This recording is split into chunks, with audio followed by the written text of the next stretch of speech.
ഒരു വ്യത്യസ്തമായ ഡോർ ഒന്ന് പരിചയപ്പെടുത്താൻ വേണ്ടിയാണ്. ഒരു ട്രഡീഷണൽ പണിത വീട്ടിൽ അകത്ത് കണ്ടംപററി മോഡലാണ് വീട് പണിതിരിക്കുന്നത്. അതിനൊരു ഫ്യൂഷൻ ടൈപ്പ് വീട് നമുക്ക് പറയാൻ പറ്റും. നിലവിൽ എന്ത് ചെയ്യാൻ ഡോറ് പ്രത്യേകം വെച്ചിട്ടുണ്ടെങ്കിൽ ടീക്കുള്ളിൽ എന്ത് ചെയ്യാൻ ചട്ടം വെട്ടിയ ഡോറ് പണിതിരിക്കുന്നത്. ഒരു 5ഓളം എന്ത് ചെയ്യണം ചട്ടം എന്ത് കൊടുത്തിട്ടുണ്ട് നിലവിൽ. ബാക്കിൽ ഫ്രണ്ട് എന്തിനേക്കാണ് ലൂവർ കൊടുത്തതിനേക്കാണ് അവർ എന്ത് കൊടുത്തിരിക്കുന്നത്. ലൂവർ എന്ന് പറഞ്ഞാൽ PVC ലൂവർ കൊടുത്തിരിക്കുന്നത്. ടീക്കുള്ളിൻ്റെ ഫിനിഷ് എന്തിനേക്കാണ് ഇത് വന്നിരിക്കുന്നത്. അതുമാത്രമല്ല ഡോറിന് ശരിക്കും പറഞ്ഞാൽ 35 mm എന്തെങ്കിലും തിക്നെസ് എന്തെങ്കിലും ഡോറിന് വന്നിട്ടുള്ളതാണ്.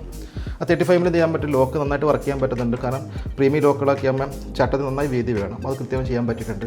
അതുമാത്രമല്ല ഈ ചട്ടത്തിന് പ്രത്യേകമാണ് ടീക്കൂട്ട കൊടുത്തിരിക്കുന്ന 5 ചട്ടം ഇതിൻ്റെ കൊടുത്തിട്ടുണ്ട്. നിലവിൽ ടീക്കൂട്ടം എന്ത് ചെയ്തേക്കാണ് ജോയിൻ്റ് ഇത് പണിതിരിക്കുകയാണ്. ഫ്രെയിമിൻ്റെ വീതി എന്ത് ചെയ്തിട്ടുണ്ട് 5 ഇഞ്ചോളം വീതി വരുന്ന വലിയ ഫ്രെയിമാണ് കൊടുത്തിരിക്കുന്നത്. അതേപോലെ തന്നെ എന്ത് ചെയ്യുകയാണ് അതിൻ്റെ ഇഞ്ചസ് എന്ന് പറയുമ്പോൾ നിലവിൽ എന്ത് ചെയ്യാൻ പറ്റും, വലിയ 5 ഇഞ്ചിൻ്റെ ഇഞ്ചസാണ് കൊടുത്തിരിക്കുന്നത്. ഒരു പ്രീമിയം ഡോർ തന്നെയാണ് വന്നിരിക്കുന്നത്. നല്ല ഭംഗിയായിട്ട് നമുക്ക് ഉപയോഗിക്കാം. ഈ ചാനൽ നിങ്ങൾ സബ്സ്ക്രൈബ് ചെയ്യുക, ഫോളോ ചെയ്യുക. ഇതിൻ്റെ ഫുൾ വീഡിയോ നമ്മുടെ യൂട്യൂബ് ചാനൽ വരുന്നുണ്ട്. നിങ്ങൾ എന്ത് ചെയ്യുക, നിങ്ങളുടെ വിലപ്പെട്ട അഭിപ്രായങ്ങളും നിർദ്ദേശങ്ങളും എന്ത് ചെയ്യുക താഴെ കമൻറ്റായിട്ട് രേഖപ്പെടുത്താം.